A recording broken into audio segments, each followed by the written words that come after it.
নমস্কার। 2026 অগস্ট এবং ধনু রাশি ধনু লগ্ন, ধনু রাশি ধনু লগ্নের জাতক জাতিকাদের জন্য অগস্ট মাসের মাসভিত্তিক রাশিফল অর্থাৎ ধনু রাশি ধনু লগ্নের জাতক জাতিকাদের অগস্ট মাস ঠিক কিরকম কাটবে। রাশিফলকে আমরা জ্যোতিষের পরিভাষায় বলে থাকি গোচর ফল। ধনু রাশি ধনু লগ্ন অর্থাৎ যাদের চন্দ্র রাশি বা মুন সাইন হচ্ছে ধনু বা স্যাজিটেরিয়াস, যাদের লগ্ন বা অ্যাসেন্ডেন্ট হচ্ছে ধনু বা স্যাজিটেরিয়াস, এই ভিডিও কিন্তু মূলত তাদের জন্য।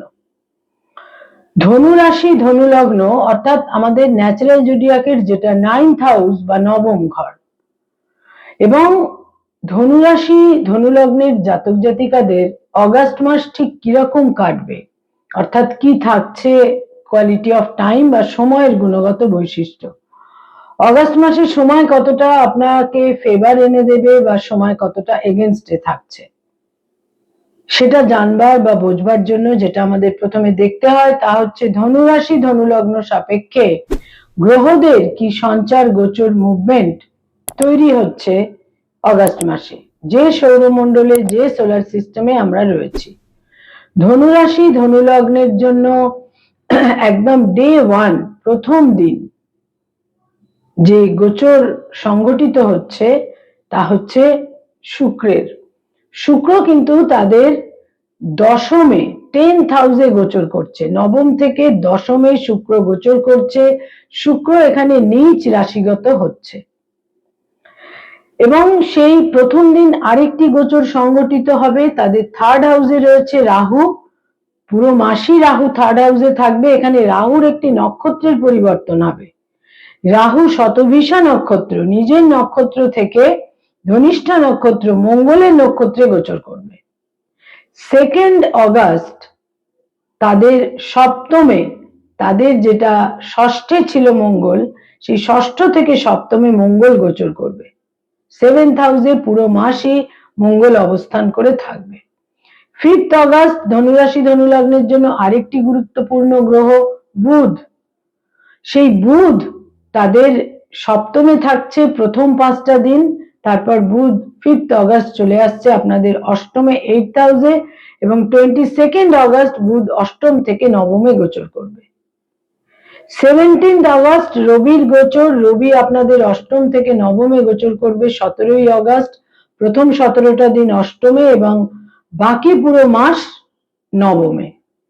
18th অগাস্ট বৃহস্পতির একটি নক্ষত্রের পরিবর্তন, বৃহস্পতি পুরো মাসই আপনাদের অষ্টমে থাকবে, কিন্তু 18th অগাস্ট বৃহস্পতি পুষ্যা নক্ষত্র থেকে অশ্লেষা নক্ষত্রে গোচর করবে। এছাড়া শনি আপনাদের 4th হাউসে বক্র গতিতে থাকছে পুরো মাসই, আর কেতু আপনাদের 9th হাউসে থাকছে পুরো মাস।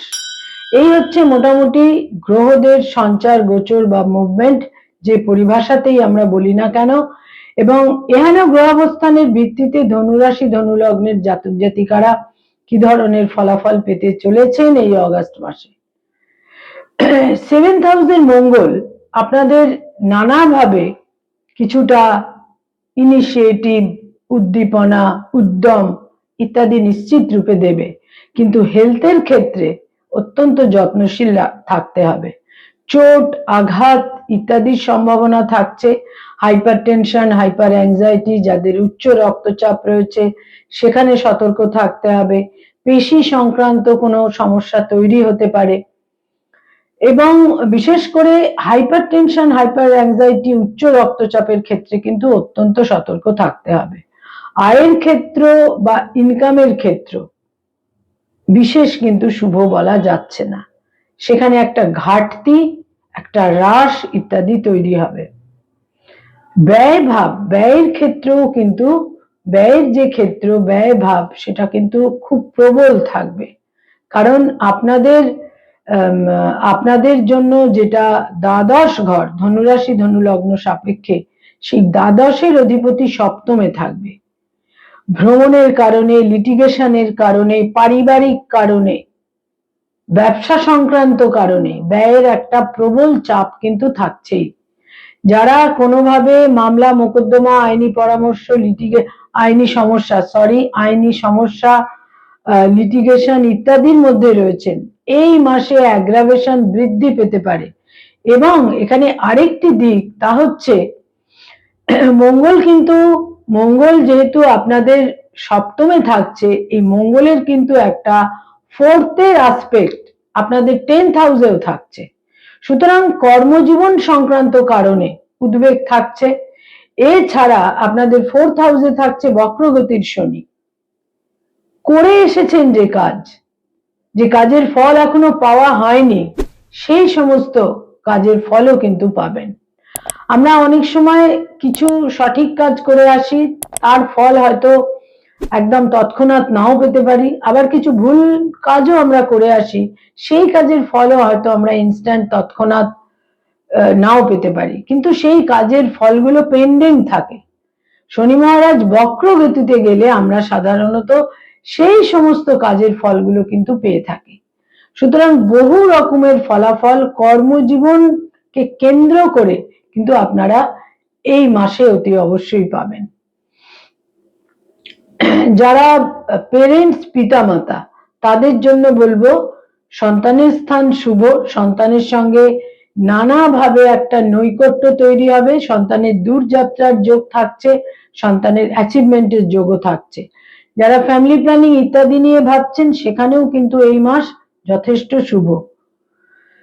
যারা কোনো স্থাবর সম্পত্তিতে বিনিয়োগ করতে চাইছেন, কিছু চিন্তা ভাবনা করে ভালো করে ডকুমেন্টস দেখে নিয়ে এই মাসে আপনারা বিনিয়োগ করতে পারেন, শুভ ফল পাবেন।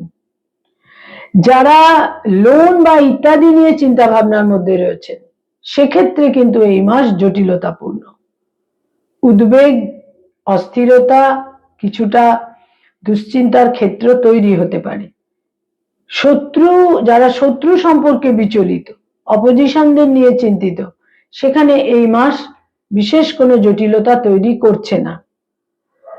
যারা স্টুডেন্ট, ছাত্রছাত্রী, শিক্ষার্থী, বিদ্যার্থী, তাদের ইনিশিয়েটিভ, উদ্যম, আগ্রহ বিভিন্নভাবে এই মাসে তাদের সাফল্য এনে দেবে, তারা অ্যাচিভ করতে পারবেন। কিন্তু উচ্চশিক্ষার ক্ষেত্রে এই মাসের শেষ দুটি সপ্তাহ কিন্তু অতটা শুভ নয়। বিশেষ করে যারা রিসার্চ ওরিয়েন্টেড কাজকর্ম করছেন, গাইড বা মেন্টরের সঙ্গে রয়েছেন, লাস্ট 2 উইকস অতটা ফেভার এনে দিচ্ছে না। যারা কোনো রিলেশনশিপ, প্রেম প্রীতি প্রণয়ের মধ্যে রয়েছেন, এই মাসে বিবাহের সিদ্ধান্ত নেবার প্রবল সম্ভাবনা, বিবাহ সংঘটিত হবার প্রবল সম্ভাবনা, নতুন প্রেমের সম্পর্ক এই মাসে তৈরি হতে পারে।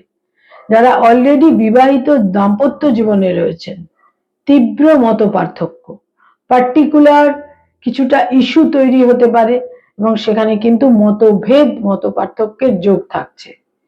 কারণ আপনাদের সপ্তমপতি কিন্তু 2nd এবং 3rd উইকে অষ্টমে থাকবে। এটা কিন্তু স্বামী বা স্ত্রীর স্বাস্থ্যহানিও এনে দিতে পারে, আকস্মিকভাবে কোনো শারীরিক অসুবিধে ইত্যাদি তৈরি হতে পারে। যারা কোনো ডাইভোর্স সংক্রান্ত মামলা মোকদ্দমার মধ্যে রয়েছেন, এই মাসে অ্যাগ্রাভেশন বৃদ্ধি পেতে পারে। যারা ডক্টর, মেডিকেল প্রফেশনে রয়েছেন, হিলিং প্রফেশনে রয়েছেন, এই মাসের শেষ দুটি সপ্তাহ ফেভারে থাকছে না, প্রথম দুটি সপ্তাহ তুলনামূলক অনেক শুভ। যারা আইনি পরামর্শ দিয়ে থাকেন, অ্যাডভোকেট, লয়ার, এই মাসের প্রথম সপ্তাহটি শুভ থাকছে, 2nd, 3rd উইক শুভ অতটা থাকছে না, কিন্তু লাস্ট উইক আবার তুলনামূলক শুভ। কিছুটা একটা টানা পড়েন এই মাসে কিন্তু থাকবেই। যারা মানি মার্কেটে রয়েছেন, stock market, share market, insurance, banking sector, যারা ইনভেস্টমেন্টের কাজ করিয়ে থাকেন, ফিনান্স ওরিয়েন্টেড কাজকর্ম করেন, কনসালটেন্সির কাজকর্ম করেন, এই মাস কিন্তু বেশ শুভ। বিভিন্ন ভাবে আপনারা শুভ ফল পাবেন। শেষ সপ্তাহটিতে সতর্ক থাকতে হবে সিদ্ধান্ত নেওয়ার ক্ষেত্রে। ধনুরাশি, ধনু লগ্নের জাতক জাতিকা যারা সরকারি চাকরি করেন, গভর্নমেন্টের সঙ্গে কানেক্টেড হয়ে কাজকর্ম করেন, লাস্ট 2 উইকসে আকস্মিক ভাবে ভাগ্য পতন, ভাগ্য হানি, জটিলতা, ভিজিলেন্স, বসের সঙ্গে কোনো কনফ্লিক্ট ইত্যাদির সম্ভাবনা থাকছেই। প্রথম দুটি সপ্তাহ তুলনামূলক যথেষ্ট শুভ।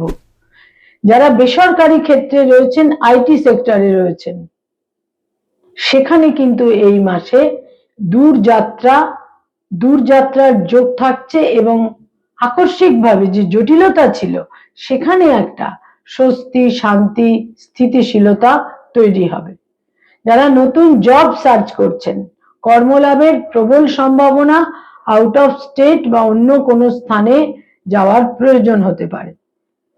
যারা পড়ানোর কাজ করেন, স্কুল, কলেজ, ইউনিভার্সিটিতে পড়িয়ে থাকেন, ফ্যাকাল্টি হিসেবে বিভিন্ন ইনস্টিটিউটে পড়ানোর কাজ করেন, যদি টেম্পারামেন্টকে কন্ট্রোলে রাখতে পারেন, প্রভূত সাফল্য।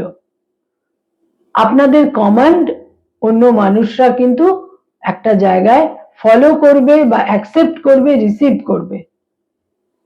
যারা রাজনৈতিক ব্যক্তিত্ব, পলিটিক্যাল ফিগার, লাস্ট 2 উইকস ফেভারে থাকছে না, প্রথম 2টি সপ্তাহ যথেষ্ট ফেভারেবল। যারা ব্যবসা বাণিজ্য করেন, বিজনেস ওরিয়েন্টেড পিপল, আপনাদের উদ্যম, আগ্রহ আপনাদের সাফল্য এনে দেবে, আপনাদের ধী শক্তি, বিচক্ষণতা আপনাদের সাফল্য এনে দেবে। যারা hotel and hospitality, tour and travel, networking এর ব্যবসা ইত্যাদির মধ্যে রয়েছেন, এই মাস কিন্তু শুভ ফল এনে দেবে না। আপনাদের সেক্ষেত্রে কিছুটা জটিলতা, কমিটমেন্ট ফেল করতে পারেন, মানসিক অস্থিরতা, অশান্তি তৈরি হতে পারে। যারা ক্রিয়েটিভ ফিল্ডের মানুষ, সৃষ্টিশীল কাজ করেন, সেখানে বিশেষ করে যারা পারফর্মিং আর্টের সঙ্গে সংযুক্ত, ইনোভেটিভ লেখালেখির কাজ করেন, যারা বিভিন্নভাবে সঙ্গীত শিল্পী, বাচিক শিল্পী, বিজ্ঞাপনের জগতে, অ্যানিমেশনের জগতে রয়েছেন, ক্রিয়েটিভিটির সঙ্গে যাদের সংযোগ, শুক্র কিন্তু দশমে নিচ রাশিগত হয়ে থাকবে। ফলে কিছু কিছু ক্ষেত্রে আশাহত হতে পারেন এবং যেটাকে সুযোগ বা অপরচুনিটি ভেবেছিলেন, সেটা কিন্তু পরবর্তী সময় গিয়ে মনে হতে পারে যে সেটা একেবারেই সঠিক কিছু ছিল না। ধনুরাশি, ধনু লগ্নের জাতক জাতিকাদের আত্মবিশ্বাস জোরালো থাকবে। বয়সের ছোট ভাই বোনেদের একটা মরাল সাপোর্ট আপনারা পাবেন এবং বয়সে বড় ভাই বোনেদের স্বাস্থ্যহানি হতে পারে, মত পার্থক্য হতে পারে। ইনহেরিটেন্সের ক্ষেত্র কিন্তু শুভ থাকছে এই মাসে এবং যারা কোনো প্লেজার ট্রিপে বা ভ্রমণে যেতে চাইছেন, সেখানেও কিন্তু যথেষ্ট আপনাদের ইচ্ছা পূরণ, আনন্দ এবং বিভিন্নভাবে ভ্রমণে একটা আনন্দ ঘন পরিবেশ পরিস্থিতি তৈরি হতে পারে। তবে চোট আঘাত লাগা থেকেও কিন্তু সতর্ক থাকতে হবে। কয়েকটি রং বা কালার এই মাসে আপনাদের জন্য অত্যন্ত ফেভারেবল এবং শুভ থাকছে। দৈনন্দিন প্রাত্যহিক জীবনে বিভিন্ন ব্যবহার্য জিনিসের ক্ষেত্রে ব্যবহার করতে পারেন। হালকা লাল রং, হালকা হলুদ রং এবং হালকা সবুজ রং, লাইট অরেঞ্জ, কমলা রং, হালকা কমলা রংটিকেও ব্যবহার করতে পারেন।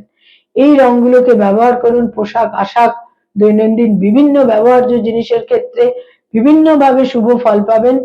কয়েকটি ডেট বা তারিখ আপনাদের জন্য অত্যন্ত মিনিংফুল এবং ইভেন্টফুল। তার মধ্যে 1 তারিখ, 2 তারিখ, 5 তারিখ,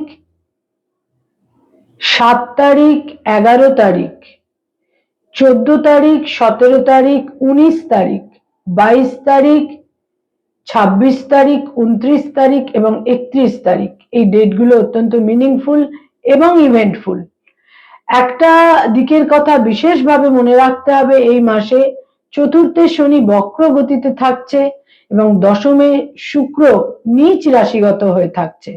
ফলে কর্মজীবন সম্পর্কে নানা রকম চিন্তা ভাবনা, পর্যালোচনা বিশেষভাবে কিন্তু প্রয়োজন।